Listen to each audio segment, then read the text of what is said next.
Underground है। तो Saraswati river इतनी ज़्यादा फास्ट थी, तो द्रौपदी जी उनको क्रॉस नहीं कर पाती। जैसे वो आगे बढ़ती है तो सरस्वती रिवर में गिर के उनकी डेथ हो जाती है। तब जाके पंच पांडवों में जो सबसे ज़्यादा पावरफुल मैन थे वो थे भीम। इनके पास 10,000 एलिफेंट का पावर था। तो भीम एक विशाल चट्टान सरस्वती रिवर के ऊपर डालते हैं, तभी से उस जगह का नाम पड़ता है भीम पुल।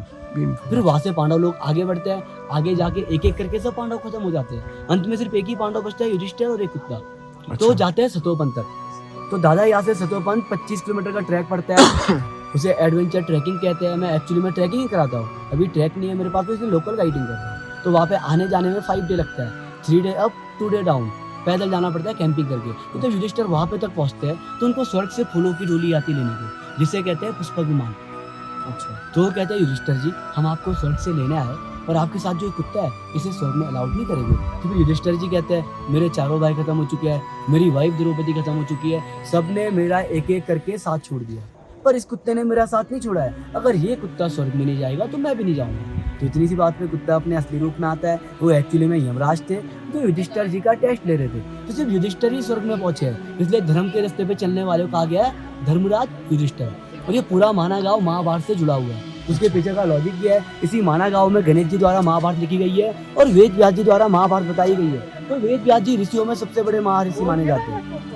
इनको ऋषियों में सबसे बड़े महर्षि बोलते हैं वेद व्यास जी। तो वो विष्णु जी के, तो वेद व्यास जी विष्णु जी के 17 अवतार है। उनका नाम है कृष्ण द्वैपायन। उनका वेद व्यास नाम इसी माना गाँव में पड़ा है द्वापर युग के टाइम पे। अच्छा। कलयुग से पहले जो युग आया था द्वापर युग, 5330 साल पहले, तो उस टाइम पे सबसे बड़ा वेद था ऋग्वेद, जो श्री ब्रह्मा जी ने बनाया। तो ऋग्वेद के चलते हुए पूजा पाठ का सिस्टम बहुत ज़्यादा बनने लगा। तो एक ही वेद से इतनी पूजा पाठ नहीं हो सकती थी। तब जाके कृष्ण द्वैपायन जी ने ऋग्वेद को तोड़ के सामवेद, यजुर्वेद, अथर्ववेद बनाया। तब जाके उनका नाम पड़ा वेद। और व्यास उनको बचपन ही से कहते थे। व्यास मतलब होता है जो ज्ञानी होता है, जो नॉलेज देने वाले को ज्ञानी बोला जाता है, उनको तब जाके व्यास बोला जाता है। आप लोगों ने भागवत सुनी है? तो जो भागवत सुनाते हैं तो उनको भी व्यासपीठ का दर्जा दिया जाता है। नॉलेज देने वाले को व्यास कहा जाता है। और वेद बोला जाता है जिन्होंने वेदों का डिवाइड किया था, ठीक है, वरना उनका नाम है कृष्ण द्वैपायन। तो उन्होंने 17 चैप्टर लिखने के लिए उनको ऐसे लेखक चाहिए थे जो देवताओं में सबसे ज़्यादा फास्ट लेखक तो देवताओं में सबसे ज़्यादा फास्ट लेखक श्री गणेश जी, जो विघ्न हरता है, जो प्रॉब्लम का सलूशन निकालते हैं। तो इसलिए वेद व्यास जी श्री गणेश जी का युक्ति करते हैं। तब जाके गणेश जी प्रकट होते हैं। गणेश जी कहते हैं बताइए वेद व्यास जी आपने मुझे बुलाया, क्या काम है? तो वेद व्यास जी कहते हैं गणेश जी मुझे महाभारत लिखना है, मैं इसके 17 चैप्टर लिखना चाहता हूँ, 17 पुराण महाभारत का लिखना चाहता हूँ, और आप लिखने में मेरा साथ दीजिए क्योंकि आप फास्ट लेखक हो और मेरे पास टाइम कम है। द्वापर युग जा रहा है और कलयुग आ रहा है, द्वापर युग जाते ही कलयुग आने वाला है, कृपया करके आप मेरे साथ महाभारत लिखो। तो फिर गणेश जी कहते हैं मैं महाभारत आपका एक ही कंडीशन पे लिखूंगा वेद व्यास जी, जब आप महाभारत बोलोगे तो आपको महाभारत कंटिन्यू बोलनी है। अगर आप बीच में कहीं पे ब्रेक लेते हो, कहीं पे अगर आप बोलना रुकते हो, तो मैं उसी समय लिखना बंद कर दूंगा। ऐसी शर्त थी श्री गणेश जी की। उसके बाद वेद व्यास जी भी महर्षि थे, जो ऋषियों में सबसे बड़े महर्षि जी का दर्जा प्राप्त करते हैं, और वो विष्णु जी के अवतार है, 17 अवतार। उनका नाम कृष्ण द्वैपायन है। तो वो भी ऋषियों में सबसे बड़े महर्षि माने जाते हैं। बहुत ज़्यादा माइंडेड है और बहुत ज़्यादा चतुर है। तो वो कहते हैं गणेश जी ठीक है मैं आपकी कंडीशन मानने को तैयार हूँ, पर मेरी भी एक कंडीशन है। मैं भी जब महाभारत बोलूँगा गणेश जी, तो आपको सुन के समझ के लिखना है, बिना सुने समझे नहीं लिखना है। और जो भी मैं आपको बोलूँगा उस लाइन का मैं दोबारा से रिपीट नहीं करूँगा, और आपको उसका मीनिंग भी नहीं बताऊँगा, तो आपको उसका अर्थ भी ढूंढना पड़ेगा। तो जैसे वेद व्यास गुफा से महाभारत बोलते हैं, और जब तक गणेश जी गणेश गुफा में बैठ के महाभारत लिखते हैं, जब तक गणेश जी एक लाइन का अर्थ ढूंढते, तब तक वेद व्यास जी दूसरा लाइन तैयार कर लेते। तो उन्होंने मुंह से बाहर नहीं बोला था, मन ही मन से बोला था, जिसे टेलीपैथी कहते हैं, मन की शक्ति कहते हैं, ठीक है भैया।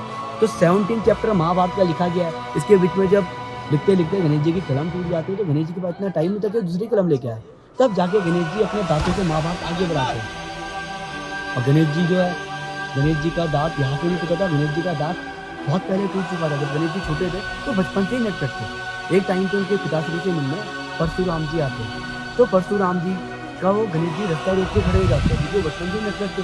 तो इस कारण परशुराम जी उनका दांत तोड़ देते हैं गणेश जी। जब उनका दांत टूटता है तो गणेश जी कहते हैं, गणेश जी का जैसे दांत टूटता है तो परशुराम जी को लगता है मुझसे तो बहुत बड़ी गलती हो गई है। तो परशुराम जी कहते हैं गणेश जी मुझे माफ़ कर दीजिए, फिर मैं आपका टूटा हुआ दांत जोड़ के नहीं पाऊंगा, फिर मैं आपको इतना वरदान देता हूँ कि आप इसी टूटे हुए दांत से एक दंत दयावान कहलाओगे, और आने वाले फ्यूचर में आपका एक टूटा हुआ दांत वेस्ट नहीं जाएगा, इसको संभाल के रखेगा। तब जाके गणेश जी ने उसी टूटे हुए दांत से महाभारत आगे बढ़ाई थी। तभी से उन्हें एक दंत दयावान भी कहा जाता है, 4 भुजाधारी कहा जाता है। ठीक है सर। तो गणेश जी ने जिसमें महाभारत लिखी थी, तो भोजपत्र, पहले के टाइम की ना बुक थी ना पेन थी, एक पेड़ होता है पेपर ट्री का, उसकी छाल पे गणेश जी ने महाभारत लिखी थी, उसे भोजपत्र कहते हैं। और जिस पेन से लिखी थी वो थी मोर के पंख की कलम, जिसे मयूर कलम कहते हैं। ठीक है सर। उसके बाद उन्होंने 17 चैप्टर महाभारत का लिखा। उसके बाद जब उन्हें सेटिस्फेक्शन नहीं मिलता है वेद व्यास जी को, तो 18 पुराण श्रीमद् भागवत पुराण लिखते हैं, जिन्हें पुराणों में महापुराण कहा जाता है। तब जाके वेद व्यास जी को सेटिस्फेक्शन मिलता है। अब मैंने आपको पॉइंटों का पूरा एक्सप्लेनेशन कर दिया है, और मुझे सिर्फ आपको पॉइंट दिखाना है और बाकी गाँव के बारे में।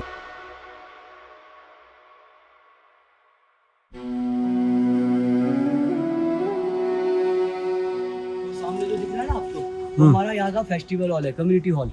कुछ भी फंक्शन होता है वहीं पे होता है। इस माना गांव के जो हम लोकल पीपल्स हैं, हम इस माना गांव में ओनली 6 मंथ रहते हैं।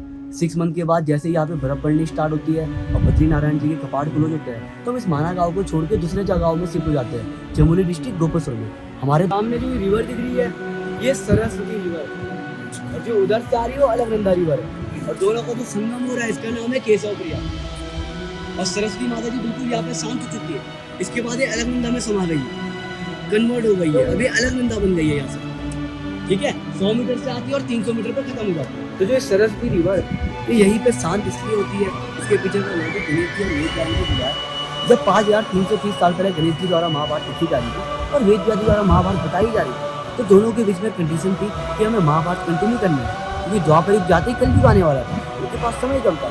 तो जब एक टाइम पे गणेश जी की कलम टूट जाती है, दास से महाभारत लिखना स्टार्ट आगे करते हैं, तो उसके बाद जो सरस्वती रिवर है ज्ञान की देवी, तो सरस्वती माता जी बहुत ज़्यादा तेजी से बहने लगती है। तो उनके साउंड के कारण गणेश जी और वेद व्यास जी डिस्टर्ब होते हैं। फिर गणेश जी कहते हैं, वेद व्यास जी अगर सरस्वती माता जी इतनी तेजी से बहती रहेगी तो मैं आपकी मन की बात पढ़ ही नहीं पाऊंगा। ऑलरेडी आपने कहा है कि आप कोई शब्द का दोबारा रिपीट नहीं करोगे, मैंने भी कहा कि आपको कंटिन्यू करना है, और टाइम खत्म हो रहा है, द्वापर युग जा रहा है, कलयुग आ रहा है, हमारे पास समय कम है। कृपया करके आप सरस्वती माता जी को बोलो, आपकी जो बहने की गति है उसको कुछ पलों के लिए आप शांत कर लीजिए।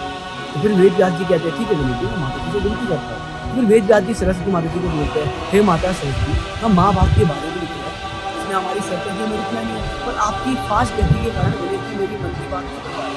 कृपया करके आपकी जो बहने की गति है उसको कुछ पलों के लिए आप शांत कर दीजिए, स्लो कर दीजिए। तो वेद व्यास जी को सरस्वती माता जी कहती है कि वेद व्यास जी, मैं सरस्वती देवी हूँ, मैं ज्ञान की देवी हूँ, मेरे बिना ज्ञान अधूरा है। मैं जितने तेजी से आगे बढ़ती रहूंगी उतना ज्ञान का विकास आगे बढ़ता रहेगा, तो मैं अपने नदी की गति को शांत नहीं करने वाली।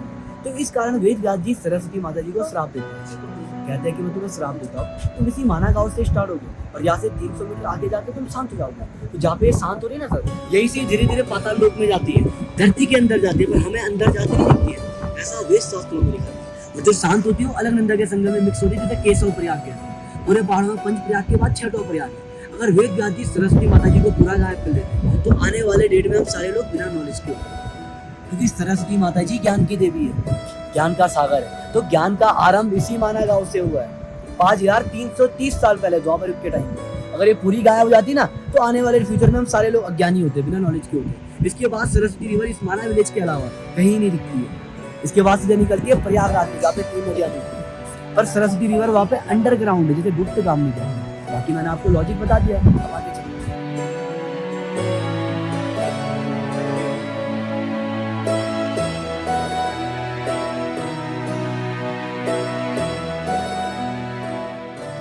वहाँ से लेके यहाँ पे तक का एक ही पत्ता है, जिसको भीम पुल कहते हैं, जो पुल भीम ने 5000 साल पहले बनाया था। इसके बड़े बड़े लेयर दिख रहे हैं आपको ऐसे, ये भीम के फिंगरप्रिंट है, इस साइड है ऐसे, हाँ ये भीम के फिंगरप्रिंट है। इस पुल को देखने के लिए आपको नीचे ग्राउंड पे जाना था, ठीक है, वहां से आपको क्लियर दिखेगा। तभी से ये जगह भीम पुल के नाम से फेमस हुई, क्योंकि भीम के पास 10,000 एलिफेंट का पावर था। भीम ने सरस्वती रिवर में क्रॉस करने के लिए ये पत्ता डाला था। तो जो रिवर अभी बहुत नीचे दिख रही है ना दादा, तो ये 5000 साल पहले बहुत ऊपर की हुई, और वो सामने का जो दादा सरस्वती माता जी का मंदिर बन रहा है, अभी फिलहाल कंप्लीट नहीं बना है, और यहाँ पे माता जी की मूर्ति रखी है, सरस्वती माता जी। फोटो, और जब ये मंदिर कंप्लीट हो जाएगा तो मूर्ति वहाँ पे स्थापित हो जाएगी। और इधर सरस्वती माता जी का ओरिजिन जो दिख रहा है, ठीक है, और इधर कैलाश मानसरोवर जल इस साइड कोने पर।